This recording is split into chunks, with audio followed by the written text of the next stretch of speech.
আরেক সম্প্রদায় বলছে যে না, সত্য ইলাহ একজন না, সত্য ইলাহ হচ্ছে তিনজন মিলে একজন ইলাহ, যাকে বলা হয় তৃত্ববাদ। আর সেটা হচ্ছে আল আব ওয়াল ইবনু ওয়ার রূহুল কুদুস, পিতা পুত্র এবং পবিত্র আত্মা, এই তিনটা মিলে হচ্ছে একজন আল্লাহ, যেটা খ্রিস্টানদের বিশ্বাস।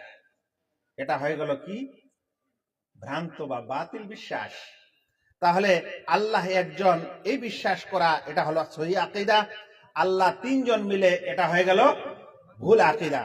আরো শোনা যাক, একজন ব্যক্তি বলছে আল্লাহ রাব্বুল আলামিন আরশে সমুন্নত, কারণ আল্লাহ তাআলা কোরআনে বলছেন আর রহমানু আলাল আরশি ইস্তাওয়া, আমাদের দয়াময় রহমান তিনি আরশে সমুন্নত হয়েছেন।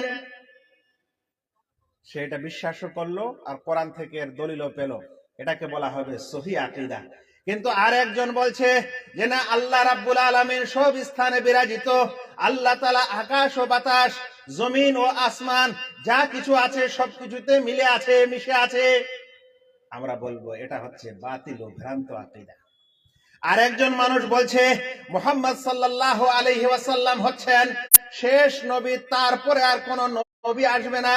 এটাকে বলা হয় সঠিক আকীদা, কারণ আল্লাহ বলছেন খাতামুন নবিয়্যিন মা কানা মুহাম্মদ আবা আহাদিন মির রিজালিকুম ওয়ালাকিন রাসূলুল্লাহি ওয়া খাতামুন নবিয়্যিন, মুহাম্মদ তোমাদের মধ্যে কারো পিতা নন, বরং তিনি শেষ নবী। তাই আমরা বিশ্বাস করি যে আল্লাহ রাসূল সাল্লাল্লাহু আলাইহি ওয়াসাল্লাম হচ্ছেন শেষ নবী, এটাকে বলা হয় সহি আকীদা। কিন্তু আরেকজন মানুষ বলছে যে না, মুহাম্মদ শেষ নবী না, নবীদের সিলসিলা, নবীদের পরম্পরা শেষ হয়নি, আরো নবী আসতে পারে, তাই মুহাম্মদ সাল্লাল্লাহু আলাইহি ওয়াসাল্লাম শেষ নবী না, আরো নবী আসতে পারে, যেমন গোলাম আহমদ কাদিয়ানী। তাহলে এটাকে কি বলা হবে? ভ্রান্ত আকীদা। আরো শুনেন, যদি কোনো মানুষ বলে যে আমাদের সকল কিছু সৃষ্টিকর্তা হচ্ছেন আল্লাহ রাব্বুল আলামিন, এই আকাশ এবং জমিন, এই মানুষ এবং জিন, এই পশু এবং প্রাণী যা কিছু আমরা দেখছি, এসব কিছু সৃষ্টিকর্তা খালেক হচ্ছেন আল্লাহ রাব্বুল আলামিন, ওয়া খালিকু কুল্লি শাইইন, তিনি সব কিছুর সৃষ্টিকর্তা, এই বিশ্বাস যে রাখলো, এটাকে বলা হবে সহি আকীদা।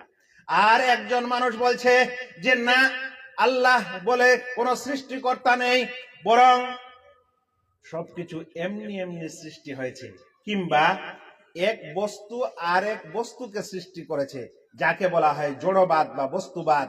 যেমন বলা হয় যে বানর থেকে মানুষ এসেছে, মানুষ থেকে কে জানে আর কি আসবে।